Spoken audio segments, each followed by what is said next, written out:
তোমার হয়েছে? কৌরি তড়িৎ উত্তর দিল, হয়েছে। নিভান তাকে এক পলক দেখলো, ফের নিজের ঘরের ক্যাবিনেটের দিকে এগিয়ে গিয়ে কিছু একটা বের করে কৌরির সামনে এসে দাঁড়ালো। মাথা ওড়নাটা সরিয়ে দিয়ে বড়সড় সুন্দর একটা হিজাবে তাকে মুড়িয়ে দিল। ফের ঠিকঠাক করে তাকে তার দিকে তাকিয়ে মুগ্ধ স্বরে বলল, মাশাআল্লাহ, তোমার জন্য শপিং করতে গিয়ে এটা দেখে পছন্দ হলো, তাই নিয়েছিলাম। অসুবিধা আছে পড়তে? অদ্ভুত অনুভূতিতে জর্জরিত কৌরি মাথা নাড়ে না জানালো। নিভান সম্মতি পেয়ে মৃদু হাসলো, নিজেকে এক পলক আয়নায় দেখে নিয়ে বলল, চলো। মেন রাস্তার পাশে বিধ্বস্ত জায়গা নিয়ে কবরস্থান, 3 পাশ উঁচু পাঁচিলে ঘেরা থাকলো, রাস্তার সাইডে রেলিং করা। সেখান থেকে দেখা যাচ্ছে বিভিন্ন মৃত ব্যক্তির ইট, সিমেন্ট, বালু দিয়ে পাকা আধা পাকা নেম প্লেট জড়ানো কবরস্থান। হঠাৎই মনে হলো আজকের দিনে মানুষটা তাকে এখানে নিয়ে এলো কেন। ভয় পাচ্ছ? মেন রোড, রাস্তার ঝলমলে আলো, তা বাদেও কবরস্থানের পাশে ঘেঁষে মসজিদ, সেখানে অতিরিক্ত লাইটের ব্যবস্থা। ভয় পাবার কোনো অবকাশ নেই। কৌরি নিঃসংকোচে বলল, না। ওই যে বাবার কবরস্থান। আঙ্গুল উঁচিয়ে দেখালো নির্বাণ। তৎক্ষণাৎ কৌরির প্রশ্নের উত্তর মিলল। কৌরি খেয়ালি নজরে দেখলো সেখানে পাকা কবরস্থানের গায়ে স্পষ্ট অক্ষরে লেখা আছে মরহুম মোহাম্মদ আওসাফ আহমেদ। আর কিছু লেখা, নামের তুলনায় অন্য লেখাগুলো ছোট হওয়ায় দূর থেকে কৌরি পড়তে পারল না। বাবা আমাকে খুব ভালোবাসতেন জানো, খুব ভালোবাসতেন। আর কাজের ফাঁকে যেটুকু সময় পেতেন তিনি আমার পিছনে ব্যয় করতেন। আমাকে খাইয়ে দেওয়া, গোসল করিয়ে দেওয়া, স্কুলে নিয়ে যাওয়া, বুকে জড়িয়ে ঘুম পাড়ানো সহজে মাকে করতে হতো না, তিনি করতেন। বাবা থাকাকালীন এসব আদর যত্ন আমি মায়ের থেকে কম পেয়েছি বলতে বাবাই মাকে সুযোগ দিতেন না। হয়তো তিনি বুঝে গিয়েছিলেন আমার কাছে তাকে আর বেশি দিন থাকা হবে না, তাই হয়তো ওনার সারা জীবনের আদর যত্নগুলো বেশি বেশি করে দিয়ে গিয়েছিলেন। তিনি প্রচণ্ড আদর করতেন আমাকে কৌরি। আমার এখনও মনে হয় আমার গালে, আমার কপালে ওনার ছুঁয়ে দেওয়া আদরগুলো এখনও লেপ্টে আছে। আমি প্রায় স্বপ্ন দেখি তিনি আমাকে বুকে জড়িয়ে নিয়ে ঘুমাচ্ছেন, এই তো আমাকে যত্ন করে খাইয়ে দিচ্ছেন। আমি খেতে চাইছি না বলে কত শত গল্প শুনিয়ে আমাকে খাওয়াচ্ছেন। বাবাকে কেন জানি আমি কিছুতেই ভুলতে পারি না, কেন জানি পারি না। দীর্ঘশ্বাস ফেল নির্বাণ। কথাগুলো বলতে গিয়ে গলা যেন কেঁপে কেঁপে উঠছিল মানুষটার। কৌরি কেমন অসহায় নজরে সেটা দেখে যাচ্ছিল। ওই কষ্টের অভিজ্ঞতা তো তারও আছে। ক্ষণে ক্ষণে সে কষ্ট, ব্যথাগুলোর অভিজ্ঞতাগুলো মাথার চারা দিয়ে উঠল। আজ 2 দিন ধরেও তো সে ব্যথাগুলো ক্ষণে ক্ষণে চারা দিয়ে উঠেছে মনে। কৌরি নিবানের পাশে গিয়ে তার হাতটা নিজের কমল হাতের মুঠোয় নিয়ে নিঃসংকোচে আশ্বস্ত জানালো, এত রাতে তোমাকে এখানে নিয়ে আসার ইচ্ছে ছিল না। আজ 2 দিন ধরে সুযোগ খুঁজছি, কিন্তু ব্যস্ততায় খাতিরে এখানে আসা হয়ে উঠছে না। আজ এখন এই সময় হয়তো তোমাকে এখানে নিয়ে আসা ঠিক হয়নি, কিন্তু আমি চাইছিলাম আমাদের নতুন জীবন শুরু হওয়ার আগে বাবার কাছে একবার তোমাকে নিয়ে আসতে, ওনার আদরের ছেলের জীবন সঙ্গিনীকে একটু দেখিয়ে নিয়ে যেতে। কৌরির হাতের মধ্যে থাকা শক্তপোক্ত হাতটা কৌরি আরো শক্ত করে চেপে ধরল, যেন নীরব আশ্বস্ততা। নিবান সময় নিয়ে বলল, আমি সামনে এগিয়ে গেলে তুমি ভয় পাবে, কবরস্থানে তো মেয়েদের যেতে নেই, তাই বললাম। রাস্তায় ক্ষণে ক্ষণে বিভিন্ন পাল্লার যানবাহন চলছে, সাথে অল্প স্বল্প মানুষজন। কৌরি আশেপাশে খেয়াল করে বলল, আপনি কবর জিয়ারত করে আসুন, আমি ভয় পাবো না। কৌরি হাত ছেড়ে দিল। নিবান এক পলক তাকে দেখে সামনে এগিয়ে কবর জিয়ারত করলো।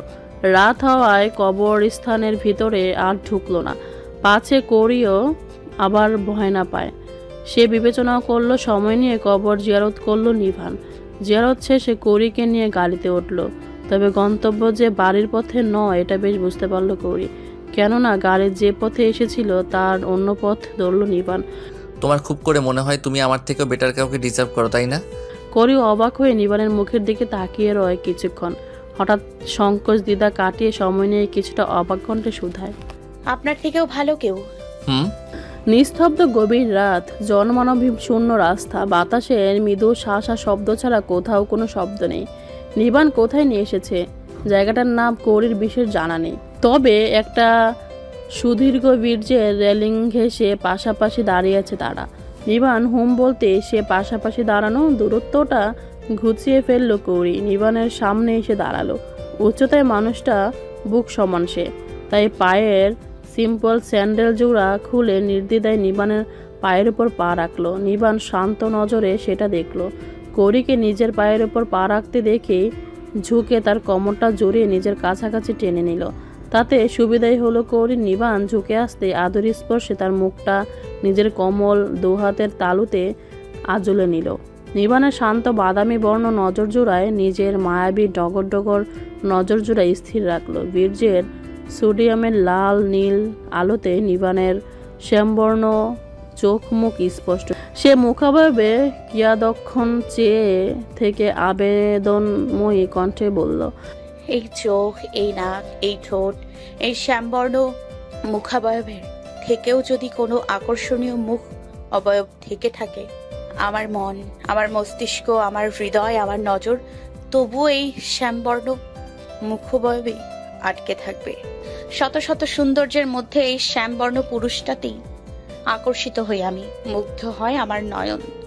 মায়া মোহ টান সবকিছু ঘিরে এই শ্যামবর্ণ পুরুষটাতেই অনুভব করি আমি। আর সেই পুরুষটার থেকেও যদি আকর্ষণীয় বেটার কোনো পুরুষ থেকে থাকে, তবুও সেই পুরুষটা কখনো আমায় চায় না। আমি এই শ্যামবর্ণ পুরুষটাতেই মুগ্ধ। আর আমার দেখা সুন্দর ব্যক্তিত্বের সৌন্দর্যময় পুরুষ শুধুই আপনি, নিভান আউসফ আহমেদ। কৌরির আবেদনময় এই গলার প্রশংসাতে মন প্রশান্ত হলো নিবানের। সে এমনই একটা উত্তর আশা করেছিল কৌরির থেকে। কৌরি যেন সেই উত্তরটা আরও দ্বিগুণ মুগ্ধকর ভাষায় প্রকাশিত করেছে। দুহাতের বন্ধনী আপনা আপনি ধীর হলো নিবানের। কৌরি আরও কাছে এলো তার। কেঁপে উঠল কৌরির সমস্ত শরীরে, বয়ে গেল শীতল স্রোতের মৃদু কম্পন। বিয়ের পরে প্রথম এত কাছাকাছি আসা। যদিও নিজ থেকে এসেছিল সে, তবে তখন অতটা ভেবে কাছে আসেনি, আবেগপ্রবণ হয়ে এসেছিল। কেন জানে তখন কোনো দ্বিধা সংকোচ কাজ করেনি। কিন্তু এখন কৌরির মুখটা কাছাকাছি আসতে তার দিকে নিগাড় চোখে চেয়ে থাকলো নিবান। খুঁটিয়ে খুঁটিয়ে দেখলো তাকে। হিজাবে জড়ানো গুলগাল সুন্দর মায়াময় পরিচ্ছন্ন একটা মুখ, যা কোমলতায় আর স্নিগ্ধতায় ভরা। মোহবিষ্ট হলো নিবান। কৌরির কোমরে রাখা হাতটা আরও শক্ত বাঁধনে আঁকড়ে নিল।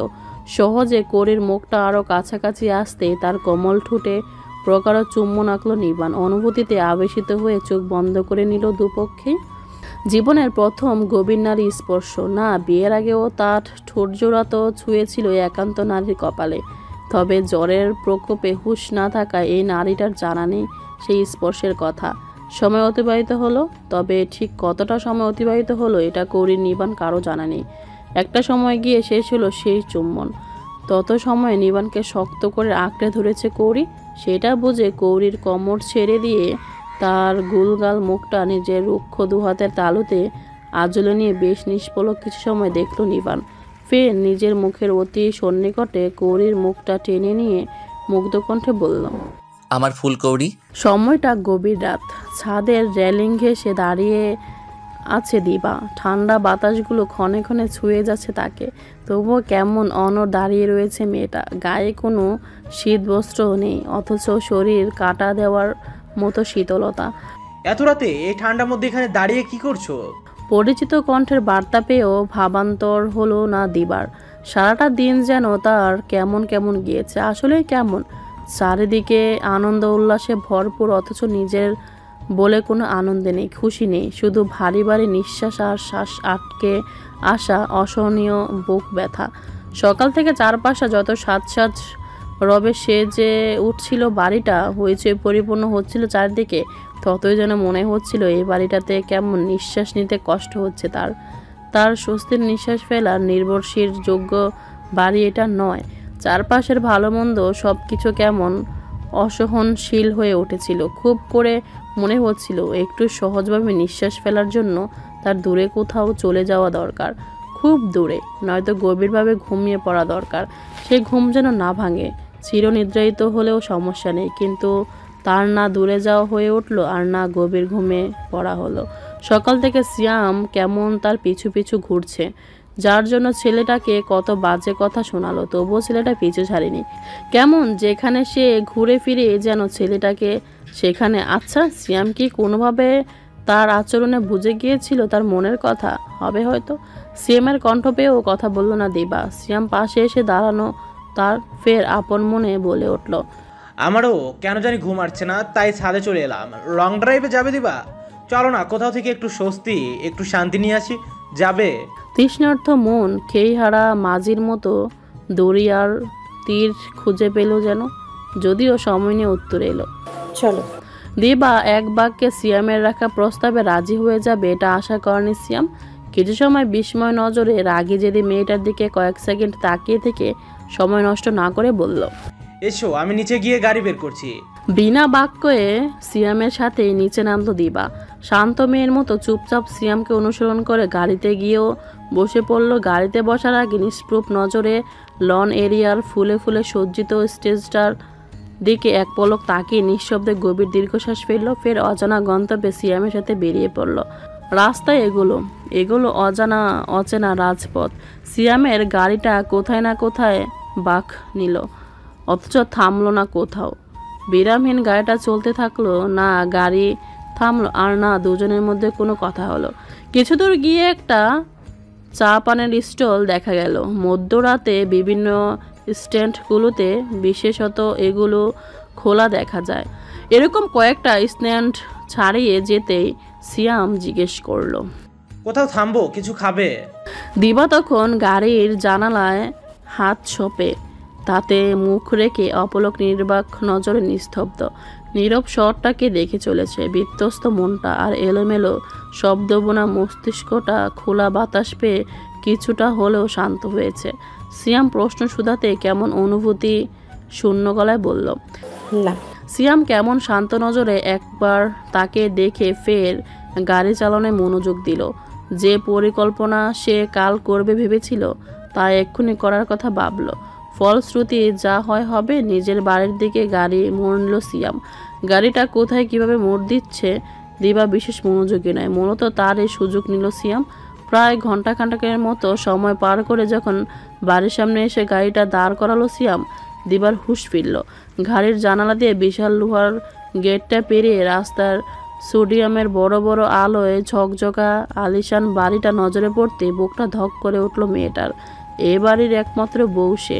বেশ কিছুদিন সংসার হয়েছিল তার এ বাড়িতে। বাড়ি চিনতে তার ভুল হওয়ার নয়। সিয়াম কেন তাকে নিয়ে আসলো এখানে, মুহূর্তে চেঁচিয়ে উঠল সে। তুমি এখানে কেন নিয়ে আসলে আমাকে? ওয়াই সিয়াম? দাঁতে দাঁত পিষল শেষ কথায়। সিয়ামের মধ্যে বিশেষ হেলদোল দেখালো না। সে কাকে যেন ফোন করতে ব্যস্ত। ওপাশের মানুষটা ফোন না ধরায় বিরক্ত হয়ে বারবার কল দিচ্ছে সে। তৃতীয় ব্যক্তিটি ফোন ধরতে শান্ত গলায় বলল, বাড়ির মেইন গেটটা খুলে রাখুন খালা, আমরা আসছি। আশ্চর্য, আমরা আসছি মানে? দিবা দ্বিগুণ সরে ফের চেঁচিয়ে বলল, আমরা আসছি মানেটা কি? তুমি আমার অনুমতি ছাড়াই বাড়িতে কেন নিয়ে আসলে আমাকে বলো? তুমি এই বাড়ির বউ, তাই? আমি এই বাড়িতে কেউ না, আমাকেও বাড়িতে নিয়ে এসেছো সিয়াম। বাড়াবাড়ি করো না। ক্ষিপ্ত হলো সিয়াম। রাগে টনটন হলো মাথার শিরা উপশিরা। গলা চড়িয়ে বলল, কেন যাবে ও বাড়িতে মরতে? এই আমি তোমাকে এত ভালোবাসি, তোমার চোখে পড়ে না? অন্যায় করেছিলাম, তোমাকে পাওয়ার পর শুধরে নিয়েছি। কেন বিশ্বাস করছো না আমাকে? কেন স্বামী থাকতেও কেন পরপুরুষের জন্য এত পাগলামি? বিয়ের আগে একাধিক বিবাহ বহির্ভূত সম্পর্কে লিপ্ত হওয়া যদি ভ্রষ্টতা হয়, বিয়ের পর স্বামী স্ত্রী মতো হালাল সম্পর্ক থাকার পর অন্য পরপুরুষের কথা ভাবা কি সেই একই ভ্রষ্টতা নয়? তুমি তখন আমার জীবনে না থেকেও আমার অন্যায় মানতে পারছো না। আমি কি করে মানি? তবুও মানতে হচ্ছে। কেন ভেবে দেখছো কখনো? ভাববে কি করে? তুমি তো নিভানকে ছাড়া কাউকেই ভাবতে পারো না। বলতে বলতে সীমা ছাড়িয়ে যাচ্ছে। নিবান নামটা আসতে খেয়াল হলো সিয়ামের। সে তো এসব বলে ফের নিজেদের মধ্যে জটিলতা আনতে চায়নি, অথচ রাগে পড়ে জিহ্বা সংবরণ করা গেল না। নিজেকে শান্ত করার অভিপ্রায় চালিয়ে কিছু সময় চুপ থেকে নিজেকে ধাতস্থ করে দিবার জলজলে চোখের দিকে তাকিয়ে কেমন দুর্বল গলায় বলল, ও বাড়িতে তুমি ভালো নেই, তারপরও যে তোমাকে চাইছো না তার সংস্পর্শে থাকতে সেখানে যেতে চাইছো, অথচ স্বামী হয়ে আমার অন্যায়গুলো মার্জনা করে এ বাড়িতে আমার কাছে থাকতে চাইছো না। কেন দিবা? কেন? আমাকে বাড়িতে দিয়ে এসো সিয়াম। সেই এক রেখা জেদ। সিয়াম মুখ ফিরিয়ে নিয়ে গাড়ির ঢুর খুলতে ব্যস্ত হলো। তাতে যেন দিবার রাগটা চড়ে গেল। সিয়ামের হাত চেপে ধরে তেজশ্রী গলায় বলল, সিয়াম বাড়াবাড়ি সিয়াম কথা বলতে দিল না দিবাকে। পিছে মনে মেয়েটাকে টেনে কাছে এনে দুগাল চেপে ধরল। ফের তার কথা তেজশ্রীকেও থামিয়ে দিল নিজের ঠোঁটের সিক্ততায়। দিবা ছটফট করলো, ছাড়লো না সিয়াম। এতদিন মেয়েটাকে ইচ্ছে মতো বিরক্ত করলো, কখনো কোনো বিষয় জোর করেনি। জোর খাটায়নি তার উপর, তবে মনে হচ্ছে এবার থেকে একটু একটু খাটাতেই হবে। এর ট্রেনিং সে নিবানের থেকে পেয়েছে। ইচ্ছে মতো চর কিল চলল সিয়ামের বুকে কাঁধে, তবুও ছাড়ল না সে। একটা সময় গিয়ে নিজেকে ছাড়াতে না পেরে নিশ্চুপ হয়ে গেল দিবা। সুযোগ লুফে নিল সিয়াম। সময় সুদীর্ঘ হলো। সেই সুদীর্ঘ সময়টা পার হওয়ার পর সিয়ামের মনে হলো দিবার শরীরটা কেমন নিস্তেজ হয়ে ছেড়ে আসছে। তৎক্ষণাৎ তাকে ছেড়ে দিয়ে বুকে আগলে নিল সে। সরি লক্ষ্মীটি, আমি জোর করতে চাইনি তোমাকে। ট্রাস্ট মি, আমি জোর করতে চাইনি তোমাকে। এই সংসারটা তোমার। সব কিছু ভুলে গিয়ে চলো না দুজন মন দিয়ে সংসারটা করি, প্লিজ দিবা। I hate you Siam, I হেট।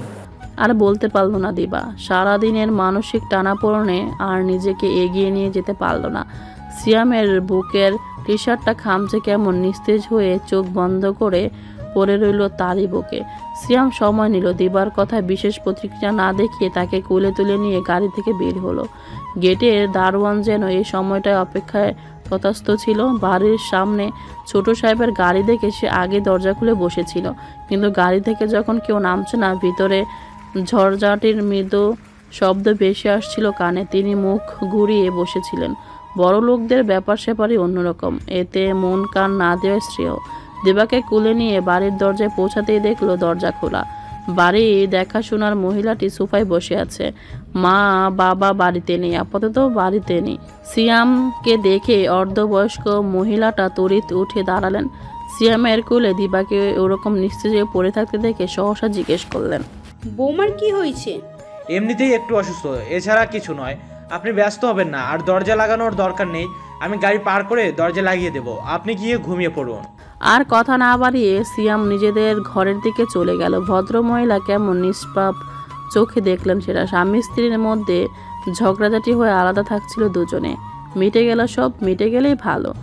আরও কিছু ভাবতে ভাবতে তিনি চলে গেলেন। বিশাল বড় বাড়িটার সর্বত্র আলো জ্বলছে। আশেপাশে থেকে বেশি আসা মৃদু আলোতে দিবাকে নিয়ে রুমে ঢুকলো সিয়াম।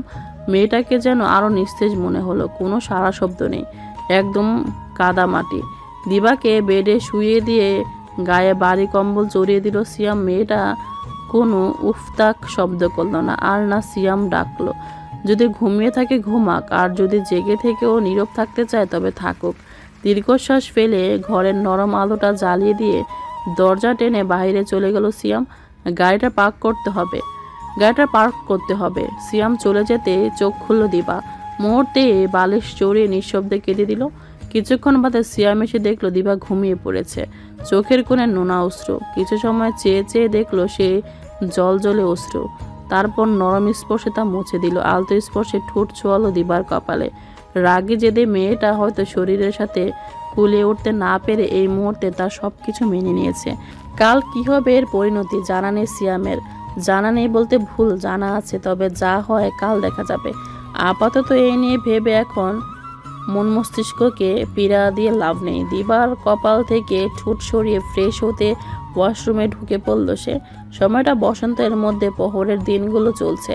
শীতের হিমহিম ভাব আমেজ পুরোপুরি কাটেনি তখনও, যদিও বসন্তেও তার প্রভাব হালকা পাতলা চলে। তবে এবার বসন্তে তার প্রতাপ বেশ ভারী প্রকট। কুয়াশাচ্ছন্ন হিমশীতল এক ভোর। ঘুম ভেঙে গেল কৌরির। নড়াচড়া করতে গিয়ে বুঝতে পারল কারো শক্তপোক্ত একটা হাতের বাঁধনে জড়িয়ে আছে তার হালকা পাতলা ছোট্ট শরীরটা। নির্দ্বিধায়মান সকল ইন্দ্রিয় যেন মুহূর্তেই সজাগ হলো। সহসা চোখ খুলো সে টের পেল গাঢ় নিঃশ্বাস ফেলে তার পিছনে নিদ্রায়িত এক দীর্ঘাকার পুরুষ, যার ভারী নিঃশ্বাসের দোয়াগুলো তীব্রভাবে ছুঁয়ে যাচ্ছে তার গলা, ঘাড়, কাঁধ, পেট জুড়ে। যার বলিষ্ঠ পুরুষালী শক্তপোক্ত বুকের পাঠায় মিশে আছে তার প্রলাপ দেহ। আর সেই মানুষটার একটা হাতের পুক্ত বাহুতে এলিয়ে আছে তার মাথা, আর অন্য হাতটা জড়িয়ে রয়েছে তার কোমর জড়িয়ে পেটে। সেই লোম ভরা আকর্ষণীয় হাতটার উপর তার হাতটা রাখা। অতঃপর দুজনের অর্ধ শরীর পর্যন্ত শীত বস্ত্রে ঢাকা। নিজের অবস্থান ঠিক কোথায় লেপ্টে আছে বুঝে উঠতে সকল ইন্দ্রিয় কেমন তৈরি করে নিয়ে সচল হলো। আর তার চেয়ে দ্বিগুণ ব্যস্ততা নিয়ে রন্ধ্রে রন্ধ্রে বইতে শুরু করল অনুভূতির উষ্ণ প্রবাহিতা। নড়তে চাওয়া হাত পা মুহূর্তে অসাড় বনে গেল। কাল বেশ রাতে ফিরেছে তারা। সারাদিনের সাজ পোশাকে শরীর কেমন ম্যাচ ম্যাচ করছিল। রুমে ঢুকে তাই আগে গোসল সেরে নিয়েছিল কৌরি। নিবান আগে ফ্রেশ হয়ে বিছানা পরিপাটি করতে ব্যস্ত ছিল। ফুলে ফুলে সাজানো বেডটা মূলত পরিষ্কার করছিল। কৌরি গোসল সেরে বের হতেই দায়িত্ববান ব্যক্তির নিয়ে তাকে জিজ্ঞেস করলো, একসাথে ঘুমাতে কোনো অসুবিধা নেই তো? সে নিচ থেকে কাছে যাওয়া প্রগাঢ় চুম্বন, তারপর কি করে বলে, আমার অসুবিধা আছে।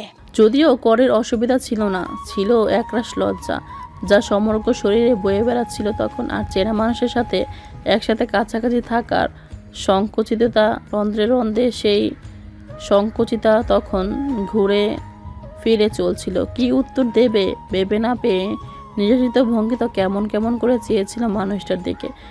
মানুষটা বরাবরের মতো কি বলেছিল জানা নেই, তবে কাছে এসে কোমল স্বরে বলেছিল, একটু একটু করে তুমি এক পা আমি পা এগিয়ে সহজ করে নেই আমরা আমাদের সম্পর্কটা। তুমিও তো এগিয়েছো, আমিও এগিয়েছি, এবার দুজনে একসাথে এগোই। সে প্রকারও চুম্বনের কথা মনে পড়তে অনুভূতিতে জুবুথুবু হওয়া কৌরি কোনো কথাই বলতে পারেনি, শুধু মাথা নিচু করে শক্ত হয়ে দাঁড়িয়েছিল। তবে মৃদুতর মাথা উপর নিচে নাড়িয়ে হ্যাঁ সম্মতি প্রকাশ করতেও ভোলেনি, কারণ মানুষটা যে তার সম্মতির দীর্ঘ অপেক্ষায় ছিল, সে মানুষটাকে উপেক্ষা করা যে অমর্যাদা। তবে এসো ঘুমাবে। বার্তা জানিয়ে মানুষটা সরে যেতে লজ্জায় ভূত হয়ে থাকা কৌরি নড়ে চড়ে দাঁড়ালো। মুখ উঁচু করে বেডের দিকে তাকাতেই ভিতরটা কেমন কম্পিত হলো। মানুষটার সাথে এক বিছানায় ঘুমাতে হবে শুধু আজ নয়, এরপর থেকে প্রতিটা রাত থাকতে হবে স্বাভাবিক। তবুও কদম ফেলে সেদিকে যাওয়ার জন্য পা উঠতে চাইল না তার। হঠাৎ নিবানকে সামনে সে দাঁড়াতে দেখে তার দিকে ফিরল। অমায়িক হাসল নিবান, হাতে মোটা সোটা একটা খাম তার, সেটা কৌরির দিকে বাড়িয়ে দিয়ে বলল, তোমার মোহরানা, স্বামী প্রদত্ত প্রাপ্য দেন মোহর, নাও। কৌরির কয়েক পলক নিবানের দিকে আর হাতের খামটার দিকে তাকিয়ে নমনীয় কণ্ঠে বলল, আপনার কাছে রেখে দিন, আমি কি করব? আমার কাছে কেন রেখে দেব? এটা একান্ত তোমার প্রাপ্য, এটা দিয়ে তুমি যা ইচ্ছে তাই করতে পারো। এই অর্থ আমার উপার্জন হলেও এটাতে আমার হক নেই যে আমার কাছে রেখে দেব। আর হক থাকলেও কি, এখন থেকে এই ঘর সহ এ ঘরের মালিকের দায়িত্ব তোমার, তার সব কিছুর হক তোমার। তাই স্ত্রী হিসেবে তার ভালো মন্দের সব কিছুর দায়িত্ব হক তোমাকে পালন করতে হবে। আমার সব কিছুর দায়িত্ব পালন করতে চাও না, নেবে না তুমি? শ্বাস রুদ্র হওয়ার মতো প্রশ্নাবলী, যার উত্তর কৌরি মুখ ফুটে দিতে পারেনি, অথচ ভিতরে ভিতরে মন ঠিকই উত্তর দিয়েছিল। হ্যাঁ, আমি স্ত্রী হিসাবে আপনার সকল দায় দায়িত্ব মৃত্যুকাল নিখুঁতভাবে পালন করে যেতে চাই। তবে মুখে কথা বলতে না পারলেও আচরণে ঠিকই বুঝিয়ে দিয়েছিল। নীরবে মানুষটা বাড়িয়ে রাখা খামটা নিজের দুহাতে তুলে নিয়েছিল। তারপর ফুলসজ্জার রাত উপলক্ষে মানুষটা তাকে আরও একটা বিশেষ উপহার দিয়েছিল, একটা দামি নীলা পাথরের চেন। সেটা নিজ হাতে পরিয়ে দিতে দিতে বলেছিল, এটা ছিঁড়ে খুঁড়ে না যাওয়া পর্যন্ত কখনো গলা থেকে খুলবে না। আমার নজর সবসময় তোমার গলায়, ওটা জল জল আবার ছড়িয়ে পড়তে দেখে যেন তৃপ্ত হয়। কখনো খুলবে না, কেমন? অদ্ভুত মোহনীয় আবদার। মোহিত হয়েছিল কৌরি, নিবানের কথার মায়ায় ডুবে সম্মতিও জানিয়েছিল, আর শুধু চেয়ে চেয়ে নিষ্পলক চোখে দেখেছিল শ্যামবর্ণ মানুষটাকে। সেদিন থেকে মানুষটা নিজের বলে তাকে দাবি করলো, তারপর থেকে একটু একটু করে পৃথিবীর সমগ্র সুখ যেন তার আঁচলে নিগড়ে দিতে শুরু করলো, যাকে করি কিছুই দিতে পারছে না, আর সামনে কি দিতে পারবে জানা নেই। তারপর কৌরির হাত থেকে খামটা নিয়ে সোফার উপর রেখে দিয়ে মানুষটা খুব মায়া মায়া কণ্ঠে বলেছিল, চলো ঘুমাবে, আজ 3 দিন অনেক ক্লান্তি গিয়েছে, তার উপর তুমি অসুস্থ। কি সাবলীল বাণী, মনে হয় কতদিনের সহধর্মিণী সে। তাকে নিয়ে গিয়ে বেডে শুয়ে দিয়ে খুব আদুরে একটা চুম্বন দিল তার কপালে, তারপর নিজে গিয়েও শুয়ে পড়লো তার পাশে। দুজনের গায়ে বাড়ি কম্বল জড়ানো, সেদিনের সে কম্বলটা, যে কম্বলটা নাফিম আর তার গায়ে জড়িয়ে দিয়েছিল মানুষটা, যাতে এখনও মানুষটা গায়ের পারফিউমের তীব্র সুগন্ধে সুগন্ধিত হয়ে আছে। পুরো ঘরটা জুড়ে মানুষটার সুগন্ধে যেন সুগন্ধিত। সে ঘরের মালিক আসতো পাশে তার, নাকি সুগন্ধটার তীব্র থেকে তীব্রতর লাগতে সারাদিনের ক্লান্তি অবসাদে ডুবে এলো আঁখি। ঘুম এসে গিয়েছিল মুহূর্তে। তারপর আর কৌরির কিছু জানা নেই, একদম কিছু জানা নেই। এমনিতে ঘুম কাতুরে মেয়ে সে। তারপর আজ কয়েকদিন ওষুধের প্রভাবে ঘুমালে যেন চোখ মেলাতেই পারছে না। আর গতকাল এত ক্লান্ত ছিল শরীর, ঘুমের মধ্যে কিচ্ছু টের পায়নি সে। তবে ঘুমাবার সময় তো এত কাছাকাছি ঘুমায়নি তারা। তবে ভেবেই যেন মুখে অস্পষ্ট হাসি ফুটল গৌরীর। এই হাসির কারণ কি তার জানা নেই। তবে কাল তো মনতা তাকে এভাবে জড়িয়ে শুয়েছিল। কই এইরকম অনুভব তো হয়নি। সময় নিয়ে নিজের অনুভূতিগুলোকে ধাতস্থ করলো গৌরী। তারপর আলতো হাতে গায়ের ভারী শীত বস্ত্রটা সরিয়ে ফেলল। নিজের পেটের উপর শক্তপোক্ত হাতটায় হাত রাখতেই ভিতরটা কেমন ছমছম করে উঠল। তবুও নরম স্পর্শে সেই হাতটা ধরে সরিয়ে নিবানের গায়ে জড়ানো ভারী কম্বলটার উপর নিচ রেখে তড়িৎ উঠে বসল।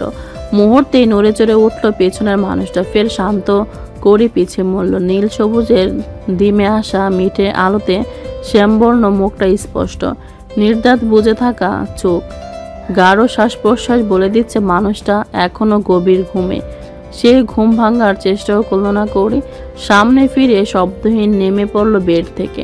অপরিচিত রুমটায় আশেপাশে খেয়ালি নজরে তাকালো। সবকিছু নতুন, অপরিচিত, যেখানে আগে আসা হয়নি কখনো। কালকে রাতে প্রথমে আসা এই রুমের জানালা দরজা সব বন্ধ।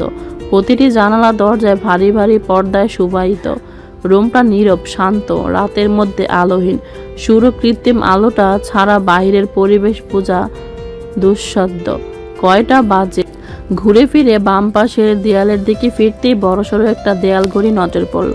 সেখানে সময়ের কাঁটাগুলো স্পষ্ট জানান দিচ্ছে 5:15, অর্থাৎ ফজরের আজান শেষে এখন ভোর। করি বেডের দিকে আরও একবার তাকিয়ে ওয়াশরুমের দিকে চলে গেল। হঠাৎ মনে হলো গায়ে ওড়না নেই। চমকে তড়িৎ আবার ফিরে এলো। মানে কি, গায়ের ওড়না গেল কোথায়? নিজের শোয়ার জায়গাটা অনুসন্ধান করে না পেয়ে আস্তে ধীরে নিবানের গায়ের কম্বলটা উঁচু করলো। মানুষের শরীর দিয়ে পিঠের নিচে জড়িয়ে আছে ওড়নাটা। ভুলেও চেষ্টা করলো না ওড়না ছাড়ান। কম্বলটা ঠিকঠাক করে দিয়ে আশেপাশে নজর দিল কালকে নিবানের জড়িয়ে দেওয়া হিজাবটা। সোফার উপর দেখে তড়িৎ গিয়ে সেটা উঠিয়ে নিজের গায়ে মাথায় জড়িয়ে নিল। অদ্ভুত ভঙ্গিতে বুকে হাত চেপে শ্বাস নিয়ে আরও একবার বেডের দিকে তাকিয়ে ওয়াশরুমে ঢুকে পড়ল। সময় নিয়ে ওয়াশরুম থেকে বেরিয়ে নামাজ পড়ে নিল। কাল পিরিয়ড নিয়ে সন্দেহ থাকলো, রাতে গোসলের পর সন্দেহটা কেটে গিয়েছে। রাতে গোসলটা সে ঋতুস্রাব থেকে সুস্থ হওয়ার বদলে ফরজ গোসলের নিয়তেই করেছিল। বিদায় সন্দেহের প্রবণতা যেমন নেই, নামাজ পড়তে অসুবিধা নেই। নিজে নামাজ পড়ার পর গভীর ঘুমে শয়নরত মানুষটাকে উঠে ডেকে নামাজ পড়াতে মন চাইল। তবে কোনো এক দ্বিধায় পড়ে মানুষটাকে আর ডেকে ওঠানো হলো না। নামাজের বিছানায় বসে নিজের অতীত বর্তমান নিয়ে বেশ ভাবলো। কত দ্রুত নিজের জীবনের গতিবিধি পাল্টে গেল। কাল এই সময় কোথায় ছিল, কি করছিল, আর আজ কোথায়? জায়নামাজ থেকে ওই মানুষের শরীরের পারফিউমের সুগন্ধ আশ্চর্য। ও মানুষটা ঘরের প্রতিটি জিনিসের সুগন্ধটা কি নিজ ইচ্ছাকৃত ছড়িয়েছে নাকি তার স্নেহ সুগন্ধে সিক্ত হয়েছে এই ঘরের প্রতিটি জিনিস? হঠাৎ নিজের শরীর থেকেও একই সুগন্ধ অনুভব করলো কৌরি। শিহরিত হলো শরীর। তার গায়ে তো ইচ্ছাকৃত পারফিউমের ছিটে ফোঁটা লাগানো হয়নি, এমনকি মানুষটা লাগিয়েও দেয়নি। তবে কি তার খুব কাছাকাছি ঘুমানোর ফলশ্রুতি? তাই হয়তো এই ঘরের সব কিছুর মতো স্নেহ সুগন্ধে সিক্ত করেছে তাকেও। আপন মর্জিত ঠোঁট প্রসারিত হয়ে এলো কৌরির। নামাজের বিছানাটা গুছিয়ে আবারও বেডের দিকে নজর দিল। লম্বা চওড়া মানুষটা কেমন কম্বলটা আষ্টে পিষ্টে জড়িয়ে নিষ্পাপ বাচ্চাদের মতো ঘুমিয়ে আছে। নিষ্পলক চোখে কিছুক্ষণ দেখে নিঃশব্দে রুম থেকে বের হলো কৌরি। আজ যেন রুমের বাহিরে পা ফেলতে কিছুটা অস্বস্তি কাজ করলো কৌরির। কিছুক্ষণ দরজার মুখে দাঁড়িয়ে এদিক ওদিক তাকালো। বাড়িটা নিঃশব্দ, হয়তো সবাই এখনো ঘুমে। এবার ধীরে ধীরে পা এগোলো কৌরি। সিঁড়ি বেয়ে নিচে নামতে রান্নাঘর থেকে খুটখাট শব্দ এলো কানে। এ সময় রানী সাহেবা থাকে কিচেনে। কোথায় যাবে ভেবে না পেয়ে সেদিকে এগোলো সে। সত্যি রানী সাহেবা কিচেনে, চুলার উপর চায়ের প্যান বসানো, তাতে অর্ধ প্যান পানি এখনো শিথিল, হয়তো কেবল পানি বসিয়েছে। পানি বসিয়ে তিনি সকালের নাস্তা বানানোর সরঞ্জাম রেডি করছেন। তাকে কিচেনে দেখে সহসা তিনি কেমন ব্যতিব্যস্ত হয়ে বললেন, আরে নতুন বউ, তুমি এত সকালে এখানে কেন? কৌরি যেন লজ্জায় পড়ল। নতুন বউ? রানী সাহেবের মুখে হঠাৎ এমন সম্বোধন তাকে কেমন লজ্জায় আড়ষ্টতায় ফেলে দিল। ভেতরটা অদ্ভুত অনুভূতিতে হাঁসফাঁস করে উঠল। তবুও বাইরে নিজেকে ঠিক রাখার প্রচেষ্টা করে অপ্রস্তুত হেসে বলল, আমি তো রোজ এরকম সকালেই উঠি, আপনি তো জানেনই। তবে আজ কথাটা বলে নিজেও যেন কেমন থমমত খেলেন, যেটা তার মুখভঙ্গিমায় প্রকাশ পেল। গৌরী যেন আরও অপ্রস্তুত হলো, তবে পরিস্থিতি সামলাতে বলল, আজও ঘুম ভেঙে গেল, তাই উঠে পড়লাম। ঝুড়ির মরিচগুলো আপনার বাগানে না? রান্নাঘরের ক্যাবিনেটের পাশে বড় সড়ো একটা ঝুড়িতে গাছসহ মরিচগুলো রাখা, সেগুলো দেখে মূলত বলল গৌরী। সেটা খেয়াল করে রানী বলল, হ্যাঁ, শীতের আগে লাগিয়েছিলাম, বিয়ে উপলক্ষে বাড়ির চারপাশটা পরিষ্কার করার। সব গাছগুলো কেটে ফেলানো হয়েছে। মরিচগুলো তো এখনো সেভাবে বড় হয়নি, আরো বড় বড় হতো। গাছগুলো কাটলো কেন? আপনার লাউ শাক, পুঁই মাচা সবকিছু কেটে দিয়েছে। রানী হাসলো, মাথা ঝাঁকিয়ে বলল, হ্যাঁ, পেছনের আগান বাগান সব পরিষ্কার করে ফেলেছে তো।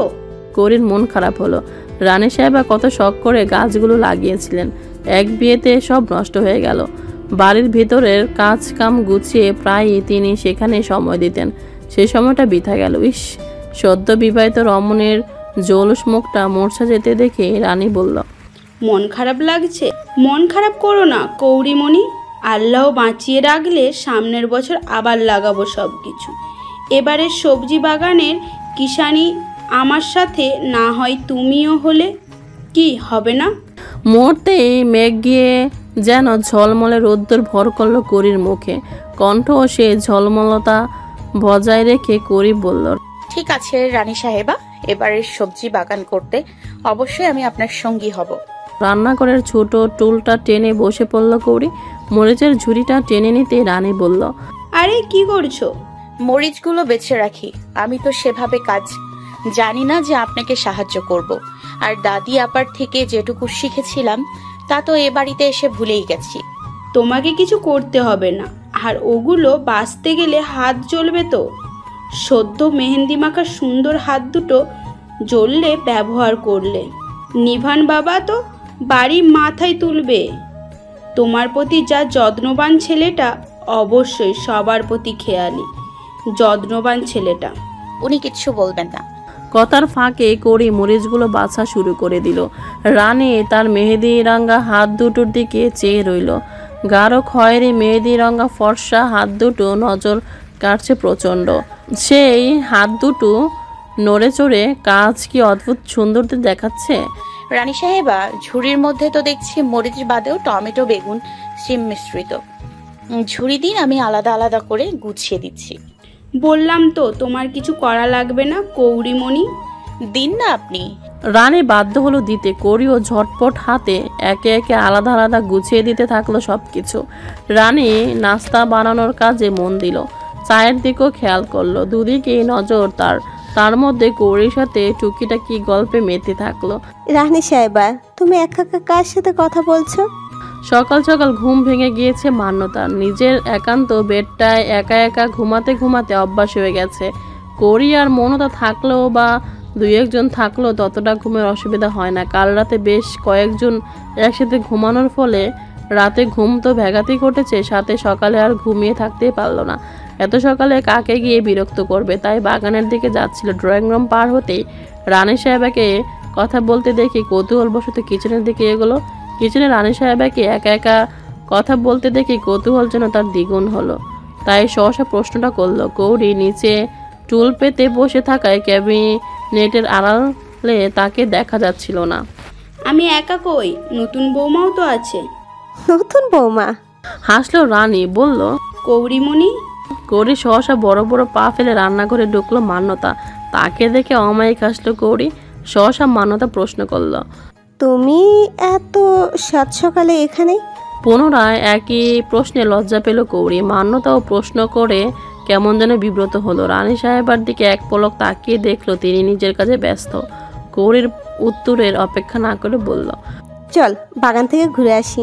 ততক্ষণে কৌরির গোছানো প্রায় শেষের দিকে, তাই বলল, আর একটু আছে, এটুকু করে নি। রানী সাহেবা, তুমি একটু করে নিতে পারবে না? ওকে নিয়ে যাই। রানী তৎক্ষণাৎ বললেন, আচ্ছা যাও কৌরিমণি, তুমি ওঠো, ওইটুকু আমি করে নেব। এতবার নিষেধ করলাম, শুনলে তো না। যাও হাত ধুয়ে বড় মায়ের সাথে যাও।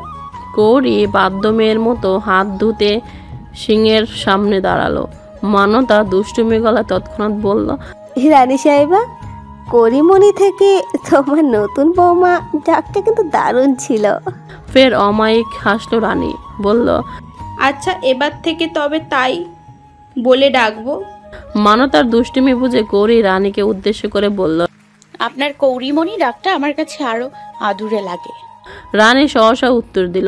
আচ্ছা মাঝে মধ্যে না হয় কৌরিমণি বলেও ডাকবো। মানতায় মিছে বিরোধিতা করে বলল, তুই নতুন বউ, তোকে কেন করিমণি বলে ডাকবে?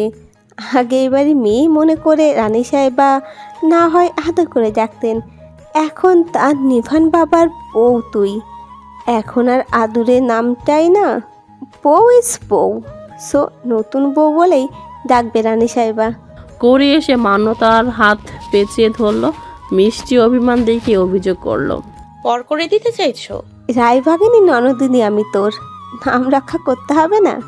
কৌরি এবার মান্যতা জড়িয়ে ধরলো, আহ্লাদিত কণ্ঠে বলল, তুমি আমার ভালো আপু। আর তুই আমার দাদা ভাইয়ের বউ, তুই জানিস দাদা ভাই আমাদের কাছে কি? আর তুই তার বউ, ও তোর বাচ্চা বউ, সবার আদুরের। এইবারে সংক্রান্তের আগে যে ভালোবাসা পেয়েছিস তা আমাদের সম, অথচ ওই মানুষটা সবার কাছে আলাদা, সবার কলিজার টুকরোর আদর ভালোবাসা। এবার সবার কাছে ভালোবাসা পাবি, দাদা ভাইয়ের স্পেশালে আদর ভালোবাসা। সে সবার জন্য মনি, মানে তার বউ, সেখানে কারো হিংসে দ্বিধেও নেই। সেই আদর ভালোবাসা একতিল কমার নয়, কমবেও না, তাই না রানী সাহেবা? রানী সেকেন্ড সময় ব্যয় না করে উত্তর দিল, একদম তাই। তা কি আর কৌরি জানে না? হাসলো তিনজন। ফের মান্যতা তাড়া দিয়ে বলল, চল, তুই যে ভাবি ননদ হয়ে একটু মজা করব, পাচ্ছি না। বড় দাদা ভাইয়ের বউ বলে কথা, মজা করতে কলিজায় মোচড় দিচ্ছে। মান্যতার বলার ভঙ্গিমা দেখে হেসে দিল কৌরি, বলল, কলিজায় মোচড় দিচ্ছে যখন, তখন আর মজা করে লাভ নেই। হঠাৎ নীরব হলো দুপাশ। দুজনে হেঁটে চললো লন এরিয়া ছাড়িয়ে বাগানের দিকে। লন এরিয়ার অন্য পাশে তখনও বিয়ের স্টেজটা সাজানো গোছানো মোড়া নয়, এপাশে সারিবদ্ধ করে বিভিন্ন ফুলের বাগান। বিয়ে উপলক্ষে গাছগুলো সুন্দর করে ছেটে ছুটে পরিচ্ছন্ন করে সাজানো হয়েছে। মূল গেটের থেকে গাড়ি পার্কিং এরিয়া পর্যন্ত সারিবদ্ধ দুটি ঝাউ গাছের ফাঁকে ফাঁকে একটা করে বেলে ফুলের ঝাড়, তাতে থোকা থোকা ফুল উঠেছে। ঝাপানো গাছের নিচেও ফুল ঝরে পড়েছে। সকালের কুয়াশাচ্ছন্ন শিশির ভেজা ঘাসের উপরে পড়া শুভ্র ফুলগুলো এত সতেজ স্নিগ্ধ। দুহাতে কিছু ফুল কুড়িয়ে নিল কৌরি, তা দেখে মান্যত কুড়ালো কয়েক গাছে। হঠাৎ কৌরি শুধালো, ত্রিনয় ভাইয়া তোমাকে পছন্দ করে আপু? বিস্ময় নিয়ে কৌরির মুখের দিকে তাকালো মান্যতা। কৌরি বুঝলো কি করে? এই ব্যাপারে সেভাবে কেউ তো জানে না, তবে কৌরি জানলো কি করে? ভিতরটা কেমন হাঁসফাঁস লাগলো, বাহিরটাতে অস্বাভাবিক থাকার চেষ্টা করলো। সময় নিয়ে কেমন এড়োনো সরে বলল, উনি কেন আমাকে পছন্দ করবেন? যাই হোক, চল ওইদিকে যাই, কি সুন্দর গোলাপ ফুটেছে দেখ, আমাদের ডাকছে যেন। করে দ্বিতীয়ত প্রশ্ন করার সুযোগ পেল না। তার আগে তার হাতটা ধরে গোলাপের সারিবদ্ধ বাগানের দিকে নিয়ে যেতে থাকলো মান্যতা।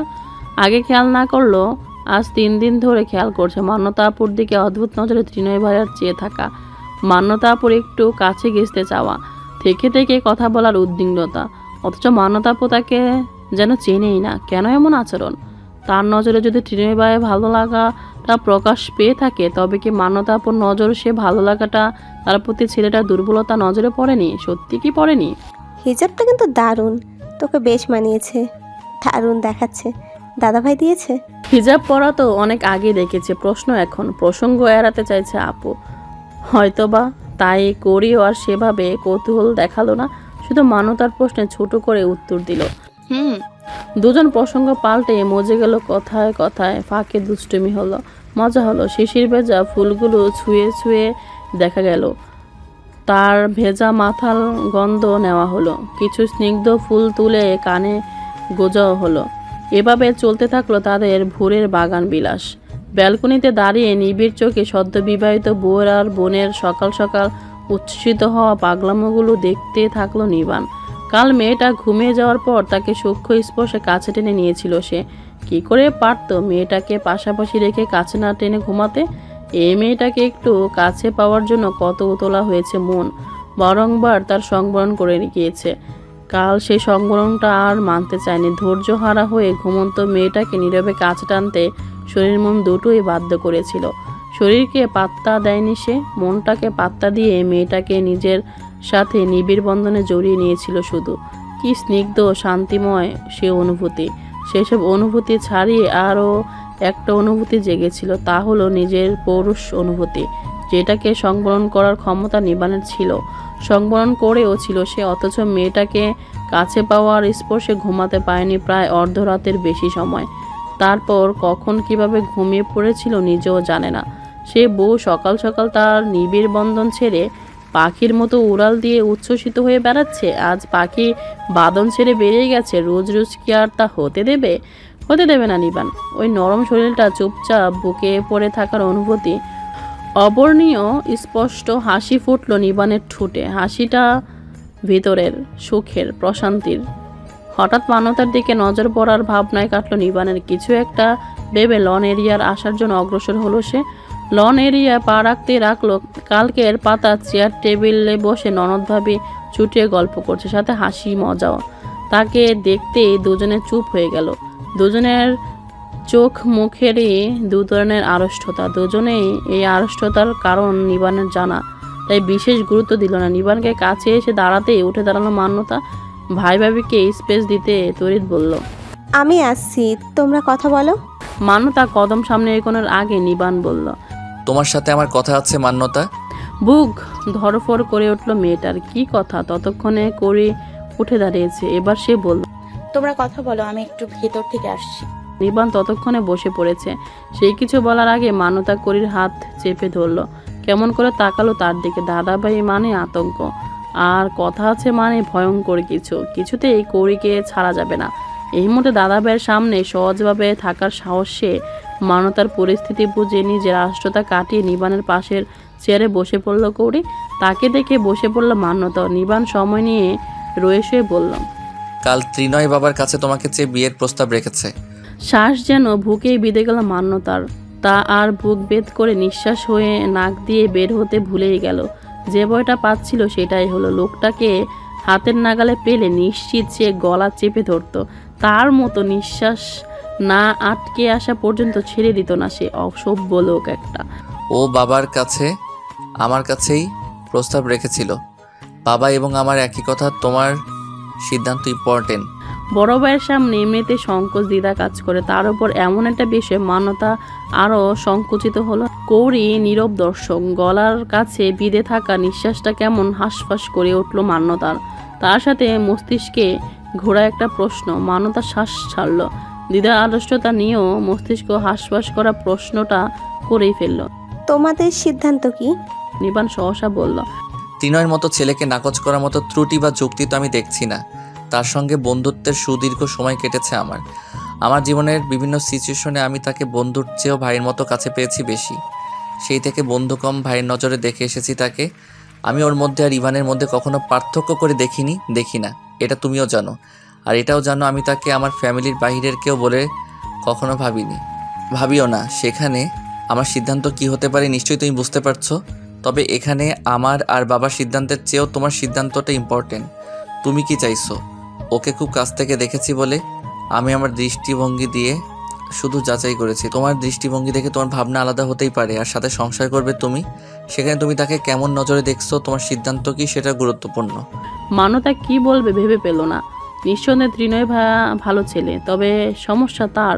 সে কিভাবে সেই সমস্যাটা খোলামেলা উপস্থাপন করবে বাবা ভাইয়ের সামনে, এমনকি সবার সামনে? প্রস্তাব যখন রেখেছে সবার সামনে, বিষয়টা প্রকাশ পেতে সময় লাগবে না।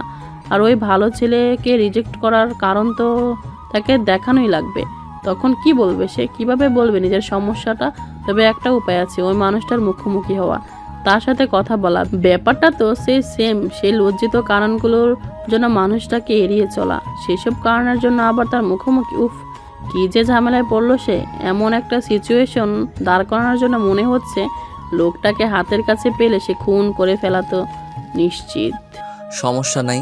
তারপর হ্যানা সিদ্ধান্ত জানিও তবে তিনের মতো ছেলের হাতে তোমাকে তুলে দেওয়া মানে ভাই হিসাবে আমি নিশ্চিন্ত। আমরা কলিজাকে সর্বত্র দিয়ে আগড়ে রাখার উত্তম ভরসাযোগ্য একটা ছেলে নয়। নিবান উঠে দাঁড়ালো, মুখে মৃদু হাসি ফুটিয়ে মান্যতার মাথায় হাত রাখলো। বর্ষাযোগ্য ছোঁয়া ফের কোমল কণ্ঠে বলল, তবে তুমি হ্যাঁ না যে সিদ্ধান্ত নেবে সেটাই সিদ্ধান্ত বলে মানা হবে। নিবান চলে গেল। কৌরি সেদিকে এক পলক তাকিয়ে মাথা নিচু করে চুপ হয়ে বসে থাকা মান্যতার দিকে তাকালো। আজ 4 মাসের অধিক সময় মান্যতা আপু নামক মেয়েটাকে দেখছে সে। তার কোনো ফোন নিয়ে মৌনতা নাফিম সে অবাধ ঘাটাঘাটি করে। কখনো প্রেম সম্পর্কিত কোনো কিছু তো নজরে পড়েনি, এমনকি কখনো সেভাবে কারোর সাথে কথা বলতে দেখেনি। তবুও ত্রিনয় ভাইয়ের মতো ছেলেকে স্বীকার করতে আপুর এত দ্বিধা কেন? কেন এই নীরবতা? ত্রিনয় ভাইয়া তো খুব ভালো ছেলে আপু, তবে কেন এত দ্বিধা করছো? মান্যতা কেমন দুর্বল নজরে কৌরির পানে তাকালো। কি করে বলবে সে একটা বাজে ছেলের সাথে তার সম্পর্কে গড়ে উঠেছিল, যদি কয়েক মাসের মধ্যে সম্পর্কটা ভেঙে গিয়েছিল। আর পুরো ক্রেডিট ওই মানুষটার। সে ছেলের সাথে হাতে হাত ধরে হাঁটা, এই রেস্টুরেন্ট, সে কফি সব ঘুরতে দেখেছে, তার সাথে রুম রেট করতে চাওয়া, কিসিং মিচিং করার জন্য জোরাজুরি করা, সব তথ্য ওই মানুষটার জানা। সে বর্ণনা সে পেয়েছে। আর সেই সব ভুলে সেই লোকটার সাথে নির্দ্বিধায় নির্লজ্জের মতো সংসার করবে কি করে সে? যেখানে মানুষের সামনাসামনি হতে স্মৃতিগুলো হতে থাকে বিষয়গুলো। লজ্জায় মাথা উঁচু করে মানুষের মুখের দিকে তাকানো হয়ে ওঠে না। তার সাথে আজীবন সংসার কিভাবে কি করে সম্ভব? মান্যতার চাহনি দেখে কৌরি আর প্রশ্ন করল না, আর না প্রশ্ন করা প্রশ্নের উত্তর পেতে চাইল। শুধু মান্যতা বসে থাকা চেয়ারটার পেছনে গিয়ে তাকে দুহাতে জড়িয়ে ধরে বর্ষা দিল। মান্যতার সাথে সময় কাটিয়ে সেখানে থেকে বেশ ঘন্টাখানেক পরে রুমে ঢুকলো কৌরি। সে রুমে ঢোকার অপেক্ষায় ছিল যেন একজন। রুমের দরজা ফাঁক হতেই তাকে যেন চিলের ছোঁ মেরে টেনে নিয়ে বুকে শক্ত করে জড়িয়ে নিল অপেক্ষা তৃষ্ণার্ত মানুষটা। তার পাতলা দেহটা এমনভাবে আষ্টে পিষ্টে জড়িয়ে নিল নিজের সাথে, যেন বুকে নয় নিজের শরীরের সাথে মিশিয়ে নিতে চাইছে মানুষটা। আশ্চর্য হয়ে হঠাৎ ঘটে যাওয়া কাণ্ডে ভীমর হয়ে রইল কৌরি। তাতে ক্লান্ত কি মানুষটা? না। গায়ের হিজাবটা টেনে ছাড়িয়ে নিয়ে বেডে ছুঁড়ে দিতেই কৌরি এবার নিজেই নিজেকে শক্ত করে সঁপে দিল সেই বুকে। মুঠো হাতে জড়িয়ে ধরল মানুষটার বলিষ্ঠ পিঠ। করছেন কি? আমার গায়ে ওড়না নেই বলেই যেন বিব্রত হলো সে, অথচ সে মানুষটা তার কথাগুলোকে পুরো আগ্রহ করে বলল, এটা শাস্তি। সকাল সকাল আমাকে রুমে ফেলে উড়ন্ত প্রজাপতির মতো বাগানে ঘুরে বেড়ানোর জন্য। কৌরি চুপ, উত্তর করল না। যদিও উত্তর দেওয়ার পর্যায়ে সে নেই। চুলের আস্তরণে ঠোঁটের ছোঁয়া পেতে হাত দুটোর বান্ধনে যেন আরও ধীর হলো। জড়িয়ে ধরা মানুষটা ফের বলতে শুরু করলো, সেদিন ওই বর্ষার দিনে যখন তোমাকে পাওয়া যাচ্ছিল না, পাচ্ছিলাম না তোমাকে, সেদিন কঠিনভাবে অনুভব করেছিলাম তোমার প্রতি আমার দুর্বলতা, আমার স্বাভাবিক নিঃশ্বাসের অকুলনতা। তারপর তোমাকে যখন পেয়েছিলাম, এভাবেই নিজের সাথে জড়িয়ে নিতে ইচ্ছে করেছিল। বর্ষার পানিতে ভেজা ওই ক্রন্দনরত মুখটায় আদর ছুঁয়ে দিতে মন চেয়েছিল খুব। আমি তৃষ্ণান্ত পথিক, অনাহারী হলেও বিবেক ছুতে ছিল না আমার আহার। তারপর সেদিন হসপিটালে যখন তোমাকে ওভাবে নির্জীব ঘুমিয়ে থাকতে দেখলাম, তোমাকে ঠিক এইভাবে বুকে জড়িয়ে নেওয়ার তৃষ্ণাটা আমার চৌগুণ হলো। অথচ আমি অসহায় পথিক, আমি বিবেকের বশীভূত, পারলাম না তোমাকে ছুতে। নিজের সংবরণ করলাম, তবে নিজেকে সহনশীল ব্যক্তি হিসেবে অমোঘ করতে পারলাম না। আর একটা দিন দেরি নয়, তোমাকে আমার হালাল রূপে পাওয়ার তৃষ্ণাই পেল। হালাল করে নিলাম সেই তৃষ্ণার্ত পথিককে। তুমি সকাল সকাল একা ফেলে প্রজাপতির মতো রঙিন পাখনা মেলে ঘুরে বেড়াচ্ছ, সেই পথে কি করে মেনে নিবে? কৌরি শান্ত মেয়ে, তাকে যেন আরও শান্ত অনুভব করলো নিবান। হঠাৎ তাকে ছোঁয়ার অনুযোগ নেই, অভিযোগ নেই, কেমন যেন শান্ত মেয়ের মতো লেপ্টে আছে তার বুকে। হাতে থাকা ওড়নাটা মেয়েটার গায়ে জড়িয়ে দিল নিবান। কৌরি এবার তড়িৎ মুখ উঁচু করে চাইল।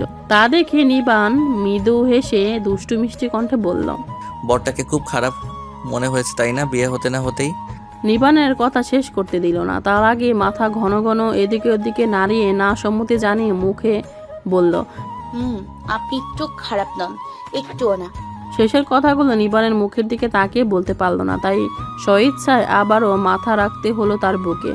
লজ্জার আড়ষ্টতায় কথাগুলো বলে চুপচাপ রইল। নিবানের হাসি চওড়া হলো, সে অমায়িক হাসি কণ্ঠ রেশ পেল। কৌরির পিঠে রাখা হাতটা আলতো স্পর্শে বুলাতে বুলাতে বলল, আমার বুঝদার লক্ষ্মী সোনা বউটা। আচ্ছা রেডি হয়ে নাও, আমাদেরও বাড়িতে দাদুমার কাছে যেতে হবে।